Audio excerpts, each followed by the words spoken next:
En realidad, nuevamente agradecido con el Gimnasio Cervantes, con ustedes por permitirle a la comunidad cartagenera, no solo estudiantil, yo creo que ya hay un efecto de orden social, cultural que trasciende las aulas de clase con este evento que hoy nuevamente se presenta y que la rectora del Gimnasio Cervantes apoya y que encabeza José Humberto con todo este equipo que ella misma nos presentó esta mañana. Y bueno, hay un doble agradecimiento también porque, bueno, me ha permitido a mí hacer lo que José Humberto anunciaba desde que me invitó para la segunda versión por intermedio de un amigo entrañable que es el profesor Ramón Fortich, a quien tengo rato que no veo, y que fue quien me dio noticias de este evento, y desde ese entonces decidí que mis estudiantes harían parte de los participantes activos del Gimnasio Cervantes y de su concurso de ensayos, porque precisamente es hacia allá donde apunta el hecho de participar en un evento como este, mostrarle a mis estudiantes que a pesar de todo lo que nos agobia desde el mundo tecnológico, que no tenemos que satanizarlo, sino que lo estamos muy mal usando, existen opciones, acciones y posibilidades para la inteligencia humana, como lo es un concurso de ensayos en una ciudad que aparentemente se niega a hablar, se niega a escribir, se niega a pensar críticamente. Y eso me duele como ciudadano cartagenero, adoptivo, claro está, desde hace 27 años que vivo acá en la ciudad. Y que, pues, en medio de todo eso existen, hay que resaltarlo, estas bellas islas que me regocijan, como lo es la labor del Gimnasio Cervantes. José Humberto me pedía y escuchaba acá hablar acerca de la inteligencia, un tema bien complejo, pero necesario hoy día de pronto abordarlo desde esa perspectiva de reto que él menciona. La inteligencia humana, pues, a veces es tan difícil de abordar conceptualmente, porque cada uno de nosotros, como personas inteligentes, tenemos una concepción, una interpretación de la misma, ¿no? Pero hay algunos postulados teóricos que de pronto nos pueden servir de marco referencial para abordar el tema con alguna precisión. Uno de esos marcos referenciales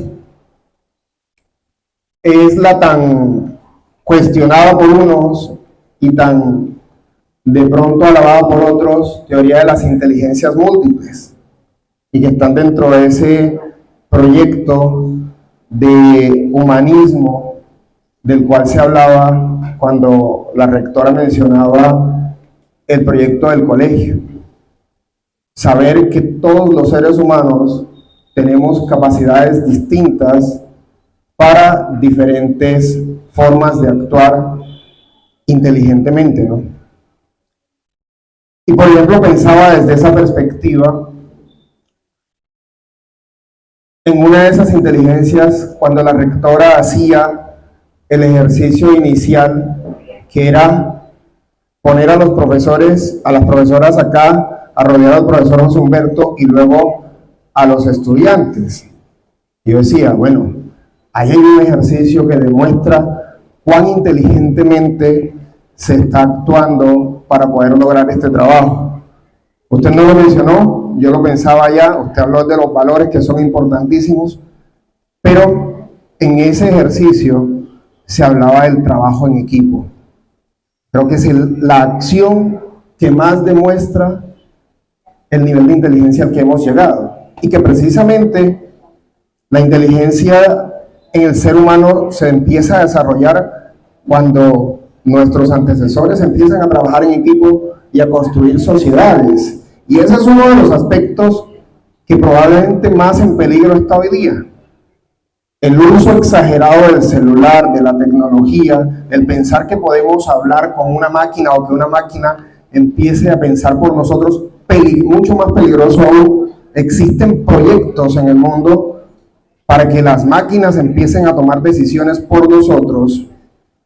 Es un gran peligro porque la primera tendencia a todo esto es la búsqueda de individualizarnos, de meternos en nuestros cuartos y hacer que dejemos de pensar en los demás y actuar con los demás, aislarnos, porque es la forma fundamental de acabar con la humanidad y con el poder que ha desarrollado gracias a su inteligencia.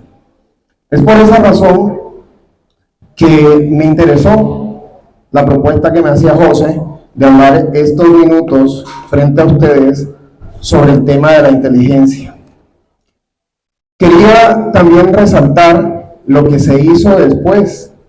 Fíjense cómo los niños que estuvieron acá representando las diferentes fragmentos de obras, lo que estaban era eso, planteándose un reto para su inteligencia, aprenderse un fragmento como el que la niña se aprendió para luego enunciarlo con esa pasión, con esa fuerza y compenetrarnos a nosotros emocionalmente con lo que ella estaba haciendo, no es sino una demostración de la inteligencia humana que genética y culturalmente se ha sintetizado en ella, gracias al trabajo de los padres, gracias al trabajo de los profesores, gracias al trabajo de la institución. Ahí hay verdaderas muestras de lo que es y de lo que se puede hacer con nuestra inteligencia. Y lo hace una niña de 7, 8 años, tal vez, y a veces me pregunto, ¿qué pasa con esa espontaneidad y con esa fuerza que desde niños tenemos y luego la sociedad nos la va matando? ¿Qué están haciendo o qué estamos haciendo los profesores, las instituciones, para que eso no ocurra? ¿Qué están haciendo los gobiernos, las entidades responsables de la cultura para que eso no suceda, para que esa espontaneidad y esa fuerza, en lugar de desaparecer, se mantenga, para que sigamos siendo inteligentes o demostrando que lo somos, ¿no? Bueno, me emocionó tanto eso que vi en esos 2 ejercicios que decidí que tenía que hablar de ello antes de abordar el tema como lo había planeado. Normalmente yo acudo, como les decía hace un rato, a ciertos referentes teóricos y en medio de esa circunstancia de que nos plantean las inteligencias múltiples, yo creo y respeto todas las formas de manifestación del ser humano a través de las diferentes inteligencias que tenemos. Hay una que no tengo, que me hubiera gustado gozar de ella y disfruto cuando veo a mis estudiantes. Por ejemplo, la inteligencia motora esa que le permite a una persona bailar tan bellamente que lo transporta a uno en el espacio, en el tiempo, con solo admirarla. Yo tengo 2 pies izquierdos, quizás por eso me dediqué más a hablar y a tratar de pensar que a bailar, no, pero admiro a la gente que baila y que lo hace bien. No los bailes de TikTok, los bailes, la danza propiamente hecha, los bailes reales. Entonces, en medio de todas esas inteligencias, hay una que es la que más nos compete en este espacio, en el contexto del concurso, ¿sí? Y que a veces son sobredimensionadas porque debido a las pruebas estandarizadas, terminamos dejando de lado a otras inteligencias, pero estas 2 son las que más están en el campo y en la formación académica del ser humano, ¿no? Esas inteligencias son la lógica matemáticas y la inteligencia lingüística. La segunda es la que nos compete en este espacio porque estamos hablando en el marco de un concurso de ensayos y de oratoria. Nuestra inteligencia lingüística que está basada en 4 habilidades fundamentales que son hablar, leer, escribir y escuchar. Y con ella construimos nuestro mundo comunicativo, nuestra dimensión comunicativa, que es en últimas la que nos permite crear sociedades, trabajar cooperativamente, formar equipos, como sucede acá, ¿no? Con este equipo de personas que están alrededor del concurso de ensayos. Un poeta español, autor de una novelita que muchas veces han dicho que es para niños y es probable que así lo sea, pero que para mí es una novela valiosísima por todo lo que tiene dentro de esa línea de la influencia modernista. Escribió un poema sobre la inteligencia. Ese poeta se llamaba Juan Ramón Jiménez. La novela, seguramente los que tienen aproximadamente la misma edad que yo la habrán leído. Se titula Platero y yo. Platero y yo. Y él escribió un poema titulado Inteligencia. Se los voy a leer rápidamente porque a mí me gusta que esta inteligencia de la que estamos hablando, la que corresponde al pensamiento crítico, la que nos permite elaborar pensamiento complejo, la que nos permite comunicarnos, se nutre muy bien cuando somos buenos lectores, sobre todo lectores de ensayos, de novelas, de filosofía incluso, pero mucho más de aquello que a veces se destierra de los salones de clase y de las escuelas, de poesía. La poesía tiene una dimensión estética que nos invita a romper con el ciclo de la inmediatez y nos enseña a desarrollar la capacidad simbólica, que es el punto de partida para trascender a niveles de inteligencia mayores. Por eso voy a leer ese poema titulado Inteligencia de Juan Ramón Jiménez. Inteligencia, dame el nombre exacto de las cosas, que mi palabra sea la cosa misma, creada por mi alma nuevamente, que por mí vayan todos los que no las conocen a las cosas, que por mí vayan todos los mismos que las aman a las cosas. Inteligencia, dame un nombre exacto, y tuyo, y suyo, y mío, de las cosas. Yo sí sentía que algo estaba pasando, y es que estaba tan emocionado con lo que estaba viendo, que estoy hablando sin gafas. Bueno, pero pude leer bien, debe ser la emoción esta que me causó el ver estos ejercicios iniciales. Y bueno, les quise leer el poema porque si lo escuchamos y lo leemos bien, es probable que mucho de lo que he dicho y de lo que quiero decir en los próximos minutos sobre esto que estoy disertando esté contenido en ese poema. Y por eso mis estudiantes lo saben, siempre estoy invitando a los profesores de castellano, que aquí seguramente además del equipo del Cervantes deben haber 1 o 2 por cada mesa, a que hagan ese ejercicio de leer poesía, de compenetrarse con el ejercicio de la estética poética, para que con toda la pasión del mundo se la compartan a sus estudiantes en los salones de clase, que les quilmemos un poco ese tiempo al currículum y a la presión de desarrollar las temáticas, para que nuestros estudiantes se sensibilicen a través del conocimiento de la poesía. Esa sensibilización va a permitir precisamente aprovechar mejor los momentos de conocimientos de otras áreas y compenetrarse mucho más con ciertos niveles del lenguaje que en lo cotidiano no practicamos. Me gustaría que se practicaran, pero no sucede así.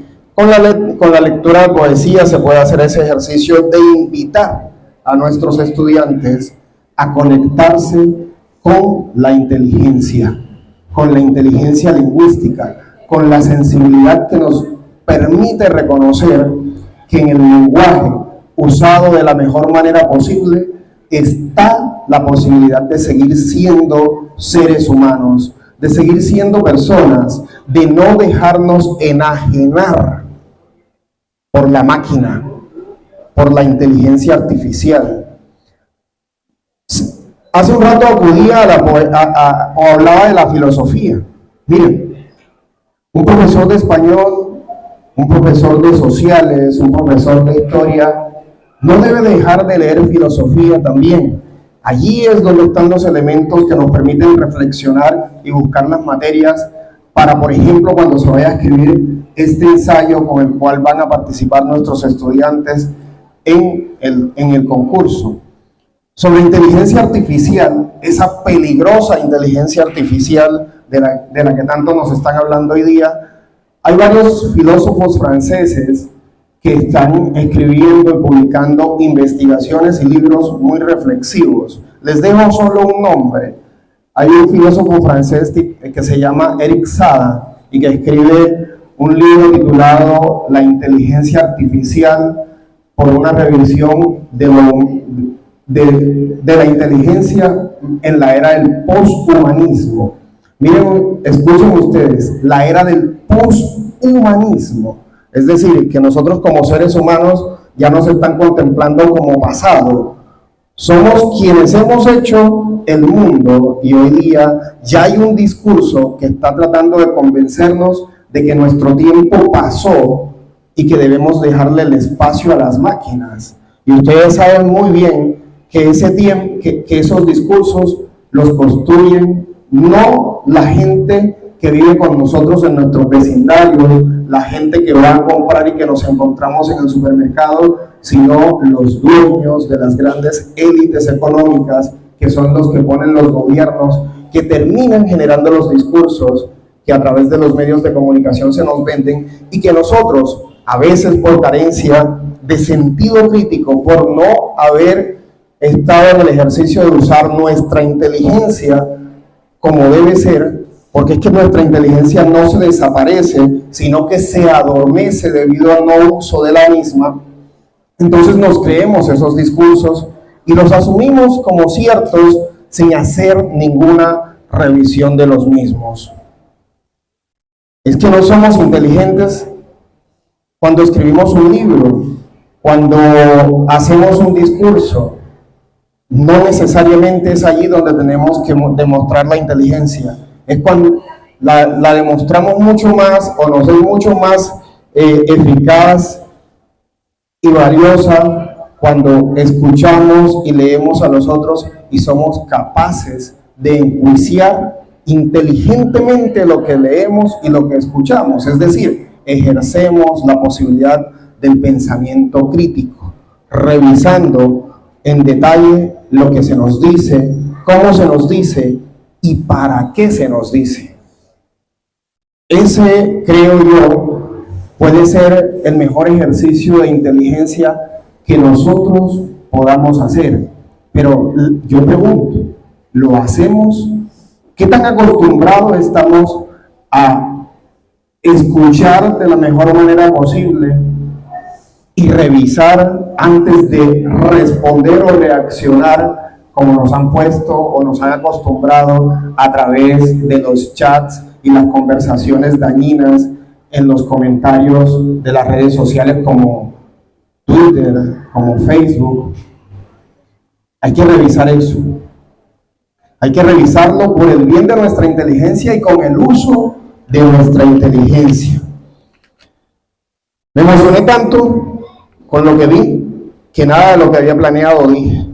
Me metí en otro cuento acá y por esa razón voy a puntualizar para cerrar con uno de los apuntes que tengo aquí en esta hoja en la que había planeado la intervención que José Humberto me había propuesto. Yo, este apunte final, quiero plantearlo a partir de una revisión que deberíamos hacer nosotros de la historia de la humanidad. No dejemos de lado la historia. Esa ha sido otra forma de adormecer nuestra inteligencia. Nos han quitado la historia global, nos la han contado mal muchas veces, hoy día ni nos la cuentan, y nos han quitado también la historia personal, individual de cada uno de nosotros. Y sin historia, sin conocimiento de lo propio, y de lo que va más allá, es difícil que construyamos conocimiento y que ejerzamos nuestra inteligencia. Al hacer esa revisión de la humanidad, de la historia de la humanidad, les digo dos punticos. Uno, la inteligencia humana, ya se demostró esta mañana acá, es el producto del esfuerzo. Ustedes lo dijeron al principio. De la realización de tareas que debemos llevar a cabo para resolver aquello que en nuestra vida se nos presenta como problemático. Y sucede que nos han dicho, la tecnología te facilita la vida. Yo no quiero algo que me facilite la vida, no en ese sentido. Yo quiero algo que me ayude a ir realizando acciones que me den posibilidades de vida. Que me faciliten la vida, ¿para qué? Si tengo todo un tiempo en el cual puedo desarrollar aquellas acciones complejas que me hacen humano. Si quieren mejores argumentos para eso, los invito a que algún día lean, si no lo han leído, un texto titulado El elogio de la dificultad. El elogio de la dificultad, de un filósofo colombiano que se llamaba Estanislao Zuleta. Bien, ese hecho de que se nos facilite la vida me lleva a pensar en lo siguiente. El optar por la vía rápida, por el facilismo, para conseguir lo que se desea, solo puede conducirnos al adormecimiento de la inteligencia. No creo que esta facultad desaparezca, solo se adormece, pero sí puede ocurrir un aletargamiento de la misma a nivel individual y colectivo, tal como se está percibiendo hoy día en Occidente. Este adormecimiento de la facultad que nos distingue y de la que tan vanamente nos enorgullecemos por considerarnos mejor que las demás especies que habitan el planeta, gracias a ella, puede llevarnos a cometer tonterías tan grandes que ponen en riesgo nuestra propia existencia, nuestra supervivencia como especie, como sociedad planetaria. Tonterías tales como elegir gobiernos extremistas, sobre todo en naciones poderosas, de esas que tienen, valga la redundancia, el poder de desatar un cataclismo con solo pulsar un botón. No quiero dar nombres, pero hay potencias mundiales, una en especial, que está a punto de elegir a alguien que puede llevarnos al extremo de una tercera guerra mundial, de un bombardeo nuclear, simple y llanamente por capricho. Esa tontería estamos a punto de cometerla. Sí. O una tontería más evidente, como la de apoyar ciegamente a quienes nos explotan por medio de la manipulación, hasta el punto de hacernos creer que somos muy felices y nos estamos realizando como personas, cuando en realidad nos autoesclavizamos por inducción de quienes coartan para su beneficio nuestras posibilidades para la libertad. Todo esto se lo debemos al atontamiento progresivo en que hemos caído por no saber resguardar ese don tan preciado que nos ha brindado la vida, la naturaleza y nuestra condición humana, esa capacidad llamada inteligencia, y que en estos momentos, al parecer, tan poco inteligentemente estamos sabiendo utilizar. Es eso lo que quería decirles esta mañana. Gracias por permitirme sentir que me escucharon tan inteligentemente, y bueno, en otro momento seguimos conversando. Muchas gracias.